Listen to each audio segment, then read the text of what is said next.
Former President Barack Obama slamming what he calls the Trump administration's anemic and spotty response to the pandemic. The rare rebuke coming from Obama during a private phone call with former staffers that was leaked by Yahoo News.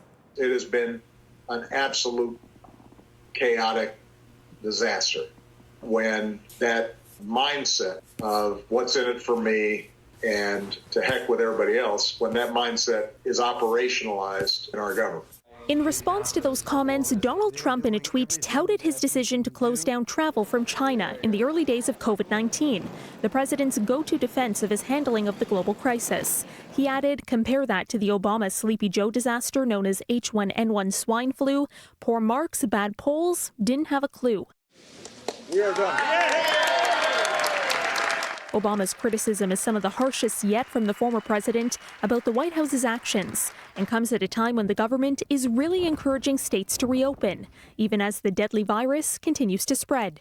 But Obama didn't stop there. He also took aim at the Justice Department for dropping its criminal case against fired National Security Advisor Michael Flynn, who pleaded guilty to lying to the FBI. There is no precedent that anybody can find for someone who's been charged with perjury just getting off scot-free. You begin to get worried that our basic understanding of rule of law is at risk. The call was intended to encourage Obama alumni to rally behind former Vice President Joe Biden's presidential campaign. I am hoping that all of you feel the same sense of urgency that I do. Meanwhile, 3 of the nation's top public health officials leading the fight against the coronavirus are now taking various measures to quarantine after possibly being exposed to COVID-19. Dr. Anthony Fauci, America's top infectious disease expert, plans to work from home. Also self-quarantining, U.S. Centers for Disease Control and Prevention Director Robert Redfield and U.S. Food and Drug Administration Commissioner Stephen Hahn. The move comes after 2 staffers close to the president tested positive.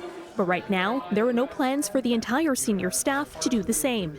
At the moment, there's daily testing, as you may know, for people who come into contact with the president and the vice president. Everybody wants to be safe. We're going to do the best we can. The president says he's not worried about COVID-19 spreading through the White House. At a meeting with military leaders this weekend, there was little physical distancing. No one wore a mask. For City News, I'm Caryn Ceolin.